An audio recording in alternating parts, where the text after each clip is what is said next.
নবগঠিত বিপ্লবী রাজনৈতিক দল এনসিপি কর্তৃক আয়োজিত আজকের এই মৌলিক সংস্কার ও নির্বাচন শীর্ষক একটি আলোচনা সভার সম্মানিত সভাপতি, উপস্থিত বিভিন্ন রাজনৈতিক দলের জাতীয় কেন্দ্রীয় নেতৃবৃন্দ, সাংবাদিক বন্ধুগণ, দেশপ্রেমিক ভাইরা আমার, মৌলিক সংস্কার এই কথাটা আমরাও বলেছি, ঐক্যমত্য কমিশনের কাছে বলেছি। কোন কোন ক্ষেত্রে মৌলিক সংস্কার প্রয়োজন একটু যদি পিছনের দিকে তাকাই, এই দেশটা 200 বছর ব্রিটিশরা শাসন করেছিল। তারা যখন চলে যায়, চলে যাওয়ার পরে এই দেশে কতগুলি বস্তা বস্তা আবর্জনা রেখে যায়। এই আবর্জনার মধ্য থেকেই রাজনৈতিক দল উত্থান হয়েছে। আমরা দেখেছি 72 সালে শেখ মুজিবুর রহমান সাহেব বলেছিলেন, সারা দুনিয়ায় পায় তেলের খনি, সোনার খনি, হীরার খনি, আমি পেয়েছি চোরের খনি। এই চোরের খনি দিয়ে কিন্তু বাংলাদেশের রাষ্ট্র ক্ষমতা শুরু হয়েছে। 73 সালে শেখ মুজিবুর রহমান সাহেব ভোট চুরির মাধ্যমে ক্ষমতায় আরোহণ করেছিলেন। তৎকালীন যারা ওই সময় যারা মুরব্বী ছিলেন তারা জানে 73 সালে আওয়ামী লীগ কিভাবে ভোট চুরি করেছে। খন্দকার মোস্তাদ বিপুল ভোটে হেরে গিয়েছিল দাউদকান্দিতে। তার হেলিকপ্টারে করে তার ব্যালট বাক্স ঢাকায় এনে ঘোষণা করা হয়। মেজর জলিল ভাই আমাদের পার্শ্ববর্তী আমাদের এলাকার এমপি প্রার্থী ছিলেন। পরের দিন বিকাল 4টায় তাকে পরাজিত ঘোষণা করা হয়। চোরের খনির মাধ্যমে দেশের রাজনীতি শুরু, ভোট চুরির মাধ্যমে ক্ষমতা শুরু। এরা আমরা ঐতিহ্য সূত্রে পেয়েছি। এরপরে তো ভোটের গলা চেপে হত্যা করেছে, গণতন্ত্রকে হত্যা করেছে শেখ মুজিব নিজেই। আজ চোরের খনি থেকে তার মেয়ে ডাকাইতের খনি হয়েছে। এত চুরি করেছে যে দেশে টাকা রাখার জায়গা নাই, জন্য এক্সপোর্ট করতে হয় তাদের, টাকা এক্সপোর্ট, টাকা পাচার করতে হয় তাদের। দেশের রাজনীতি এটা মৌলিক পরিবর্তন এই জায়গায় না আসে। আপনি প্রধানমন্ত্রী 2 বার থাকুক বা 3 বার থাকুক বা 1 বার থাকুক, প্রেসিডেন্টের প্রধানমন্ত্রী কি সম্পর্ক থাকবে? এটা মৌলিক কোনো সংস্কার না। কি হবে এতে? একবার যদি প্রধানমন্ত্রী থাকে, এক টার্মে যে দুর্নীতি চুরি করতে পারবে, আর তো জীবনে কিছু করা লাগবে না, তার ওই দলের কিছু করতে হবে না। এজন্য স্বাধীনতার পরে যে দল যখন ক্ষমতায় ছিল, তাদের নেতারা, কর্মীরা, মন্ত্রীরা, এমপিরা শতকরা 95% দুর্নীতিতে আকণ্ঠ নিমজ্জিত ছিলেন। আপনি একটা পাইলট প্রজেক্ট করেন, একটা থানাকে পাইলট প্রজেক্টে আনেন। যে দল যখন ক্ষমতায় ছিল, তাদের নেতা, কর্মী, মন্ত্রী, এমপি, উপজেলার চেয়ারম্যানরা কি পরিমাণ দুর্নীতি করেছে দেখেন, বলতে পারবেন সারা দেশের চিত্রটা কি। ক্ষমতাই মানে দুর্নীতি। ক্ষমতা মানে ক্ষমতা অপব্যবহার করে ব্যক্তি এবং গোষ্ঠী স্বার্থ প্রতিষ্ঠা, এদের রাজনৈতিক ধারা। এটার পরিবর্তন ছাড়া কেমনে কি করবেন? ঐক্যমত্য সরকারে গেছি, আমরাও গেছি, অনেক কথা বলেছি, সুন্দর সুন্দর উনি কাগজ লিখেছেন, অনেক পয়েন্ট লিখেছেন, একটা বিজ্ঞ মস্তিষ্ক দিয়ে ওনারা এই কথাগুলো লিখেছেন। আমরা এটা বাস্তবায়ন কোথায়? প্রিয় ভাইরা আমার, এই জন্য ব্রিটিশের রেখে যাওয়া যে রাজনৈতিক কালচার, কৃষ্টি কালচার, বস্তা বস্তা আবর্জনা, এইগুলো ঝেড়ে ফেলতে হবে। মানুষের মুক্তি কোন পথে? আজকের আমেরিকা কোন দেশের আইনে পরিচালিত হয়? ব্রিটিশের আইনে।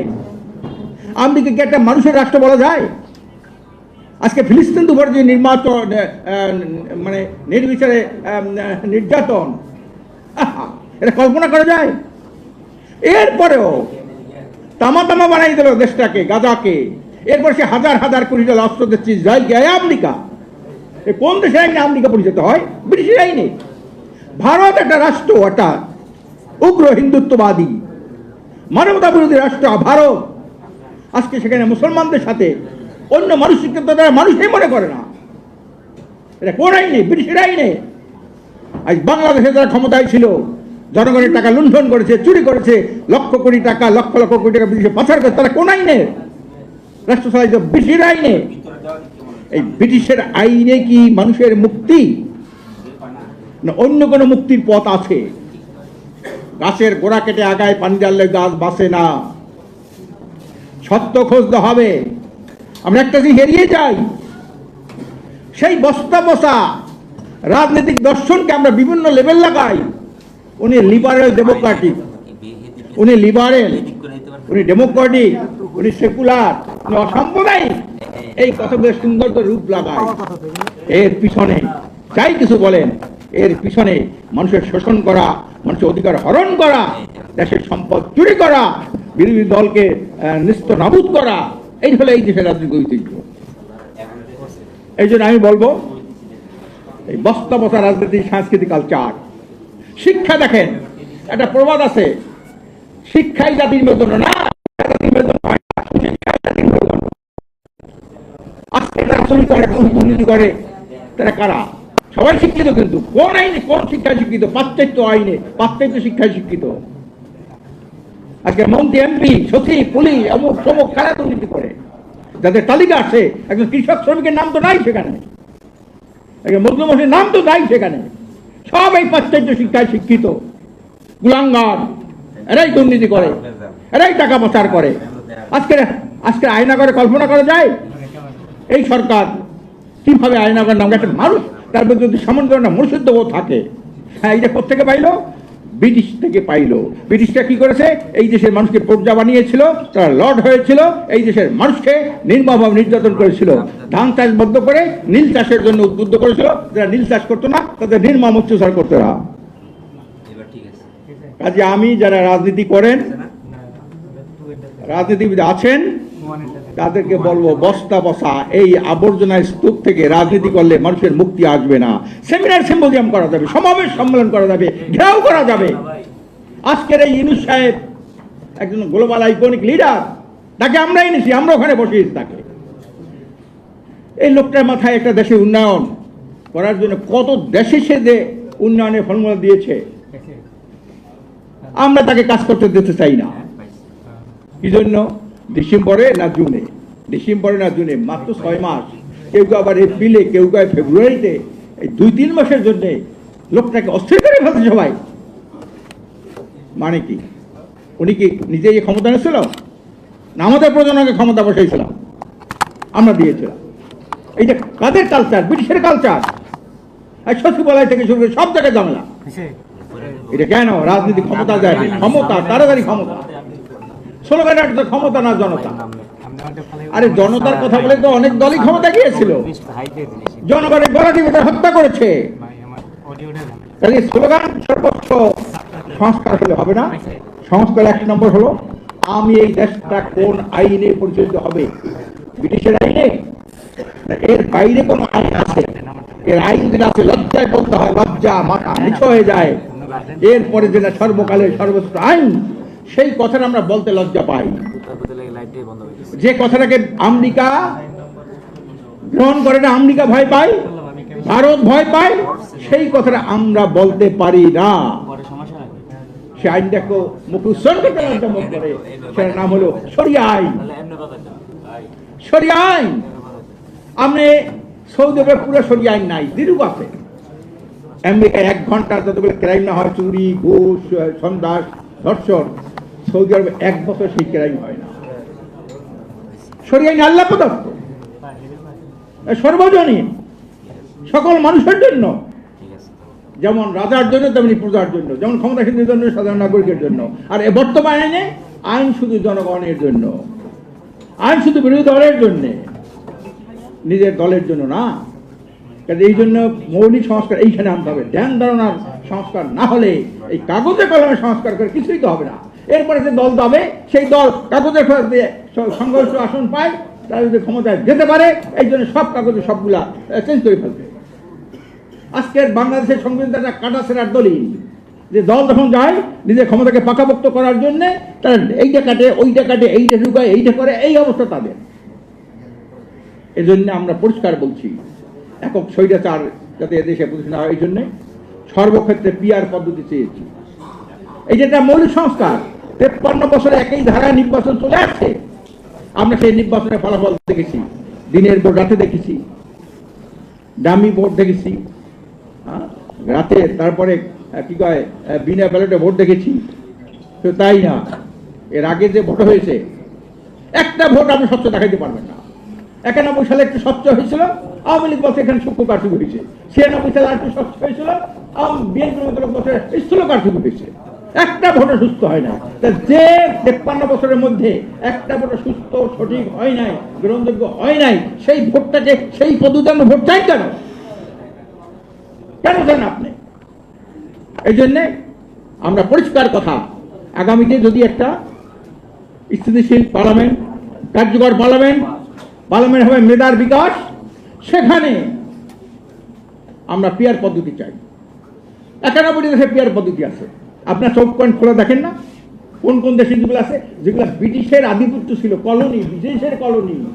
কমনওয়েলথের মুক্ত দেশগুলোর মধ্যে এই ব্রিটিশের চর্চা আছে, কিন্তু কমনওয়েলথের বাইরে যে দেশগুলো আছে, উন্নত দেশ, 91 দেশ, সেখানে পিয়ার পদ্ধতি আছে। এটা চোখে বাজে না? কেউ অর্ধেক চায়, কেউ অর্ধেক চায় না, কেউ মিক্স চায়, কেউ পুরো চায়, নানান ঝামেলা। এই জন্য আমি পরিষ্কার বলবো, মৌলিক পরিবর্তনের জন্য আরেকটা রেভলিউশন দরকার, একটা বিপ্লব দরকার। গোজামিল দিয়ে বিপ্লব হয় না, লুকোচুরি করে বিপ্লব হয় না।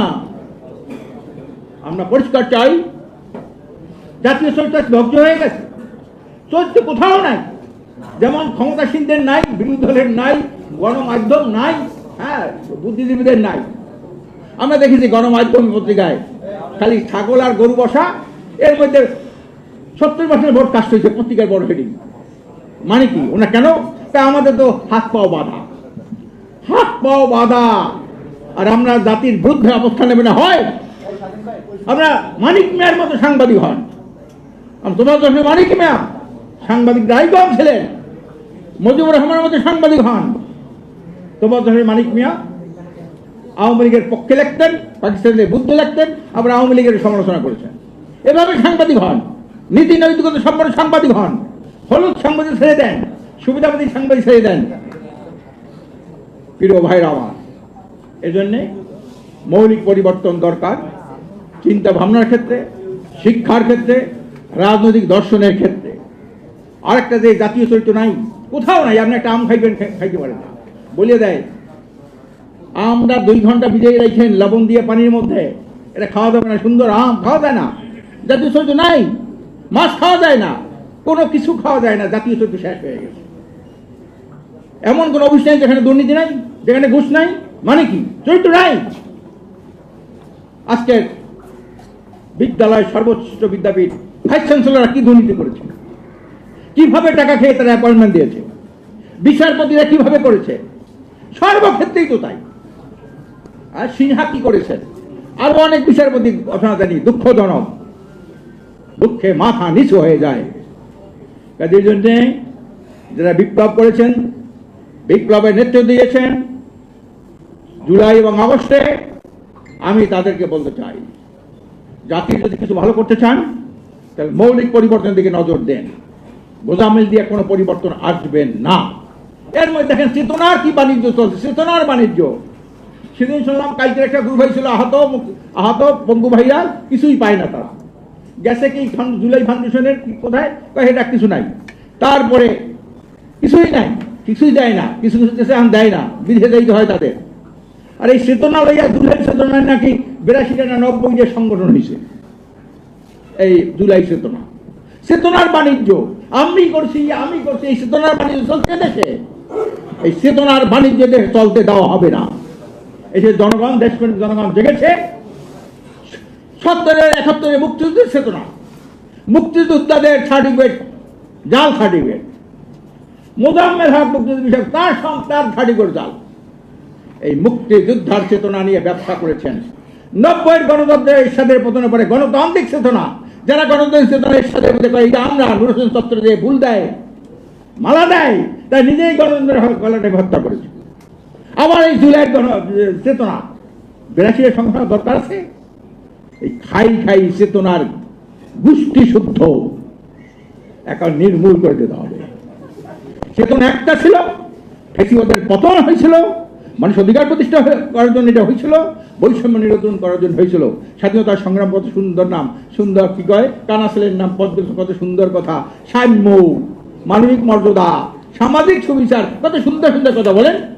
এই তিনটা জিনিস ব্রিটিশের আইনে আছে, এই তিনটা যে অন্য কোনো আইনে আছে, এই তিনটা যে ইসলামী আইনে আছে, এইখানে বলে না, এই কথাই আনতে চায় না ব্রিটিশকে খুশি করার জন্যে। আজকে দেখেন নাই আধিপত্যবাদের যে অশুভ শক্তি, ভারত চাইছিল আওয়ামী লীগকে ক্ষমতায় রাখতে, আমেরিকা চাইছিল আরেকটা দলকে ক্ষমতা উঠাইতে। ওই দলের আমেরিকার রাষ্ট্রদূত যা ডাকলো হুমড়ি খাই করতো সবাই। তার সাথে দেখা করা মানে কি, পিতার সাথে দেখা করা মানে কি, বিশাল একটা তার তৃপ্তি। পিতার হাত দেখেছে, ওই মিটিং আমি গিয়েছিলাম। এই গোলামীর ধ্যান ধারণা পরিবর্তন করতে হবে। হ্যাঁ, এইটা হলো মৌলিক সংস্কার। কাগজে কলমে একবার থাকবে না, দুইবার থাকবে, কেরা কি ভারসাম্য হবে কি হবে না, মৌলিক চরিত্রের সংবিধান করেন, জবাবদিহিকে জোরদার করেন। চারটা ক্ষেত্রে জবাবদিহি করতে হবে। 1 নম্বর জবাবদিহি হলো আল্লাহর কাছে, 2 নম্বর জবাবদিহি হলো নিজের বিবেকের কাছে, 3 নম্বর জবাবদিহি হলো জনগণের কাছে, 4 নম্বর জবাবদিহি হলো ঊর্ধ্বতন কর্তৃপক্ষের কাছে। এই জবাবদিহি শক্তিশালী করেন। এরপরে পিয়ার পদ্ধতিটা সুন্দর করেন। এটার মধ্যে আমরা আওয়াজ তুলি। একটা কথা বলে গেলাম, যা কিছু বলেন না কেন, মানুষ পিয়ারের পক্ষে বুঝতে পেরেছে।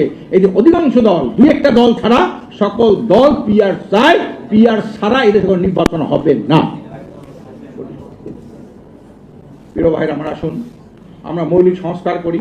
এই ব্রিটিশের বস্তা বস্তা দ্বারা জীর্ণ রাজনৈতিক আবর্জনাকে ফেলে দিয়ে একটা সুখী সমৃদ্ধ কল্যাণ রাষ্ট্র প্রতিষ্ঠার জন্য আমরা মৌলিক সংস্কারে আত্মনিয়োগ করি এবং জনমত তৈরি করি। আল্লাহ আমাদের সবাইকে সঠিকভাবে সুন্দরভাবে একটা কল্যাণ রাষ্ট্র প্রতিষ্ঠার আন্দোলনে শরীক হওয়ার তৌফিক দান করুন। অমা তৌফিকি ইল্লা বিল্লাহ।